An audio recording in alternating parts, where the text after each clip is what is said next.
Biomolecules का topic पढ़ेंगे nucleotides क्या होता है।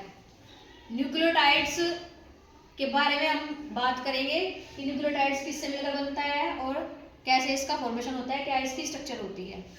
तो देखो जो न्यूक्लियोटाइड्स होता है उसमें एक बेस प्रेजेंस होता है, शुगर प्रेजेंस होती है और एक फास्फेट ग्रुप वहां पर प्रेजेंस होता है। इन तीनों से मिलकर बनता है न्यूक्लियोटाइड्स। अब देखो न्यूक्लियोटाइड्स जो है वो आरएनए में प्रेजेंस होता है, डीएनए में प्रेजेंस होता है, दोनों के अंदर प्रेजेंस होता है। तो यहाँ पर हम देखेंगे स्ट्रक्चर क्या होती है। पहले तो हम शुगर की स्ट्रक्चर बनाएंगे, आरएनए की शुगर की। तो देखो यहाँ पर ये इस तरह से ये नंबर 1 कार्बन है, ये 2 है, ये 3 है, ये 4 है और यहाँ 5 होता है। यहाँ OH ग्रुप, यहाँ हाइड्रोजन, यहाँ हाइड्रोजन, यहाँ H OH और यहाँ पर H और यहाँ होता है CH2OH ग्रुप।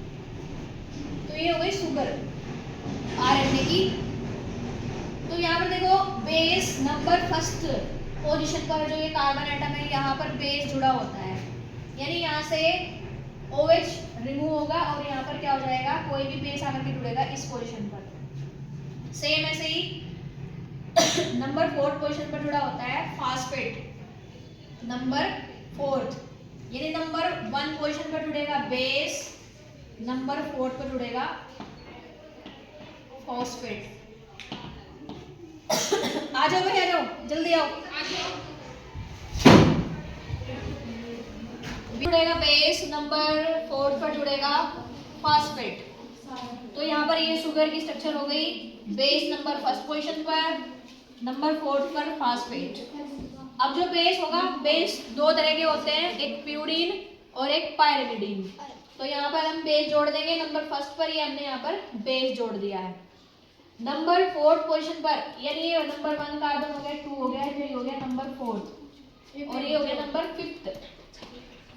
नंबर 5 कार्बन के साथ में हम जोड़ेंगे फास्फेट। सॉरी यहाँ पर ना नंबर 5 पर जुड़ता है फास्फेट। नंबर 5 पर यहाँ पर फास्फेट ग्रुप जुड़ गया और ऑक्सीजन के थ्रू जुड़ता है। कार्बन और ऑक्सीजन आपस में यहाँ पर बॉन्ड बनाएंगे, इसको ग्लाइकोसिडिक लिंकेज बोलते हैं या फॉस्फोडाइएस्टर लिंकेज इसको हम बोलते हैं। तो न्यूक्लियोटाइड्स किससे मिलकर बने हैं, 3 चीजों से मिलकर बना है न्यूक्लियोटाइड्स। एक क्या प्रेजेंस होता है, एक बेस प्रेजेंस होता है, एक शुगर प्रेजेंस होती है और एक क्या प्रेजेंस होता है वहां पर फास्फेट प्रेजेंस होता है। तीनों चीज मिलकर के बनाते हैं न्यूक्लियोटाइड्स।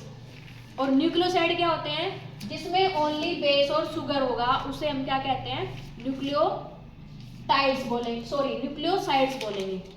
जिसमें ओनली बेस और शुगर होगा न्यूक्लियोसाइड्स, और जिसमें तीनों चीज प्रेजेंस होंगी बेस, शुगर और फास्फेट ग्रुप, उसको न्यूक्लियोटाइड्स। तो ये हमने आज बायोमोलिक्यूल्स के न्यूक्लियोटाइड्स के बारे में पढ़ा है।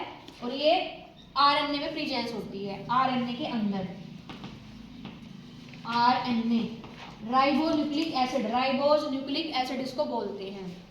ठीक है, समझ में आ गया सभी को? Yes ma'am. Okay, thank you.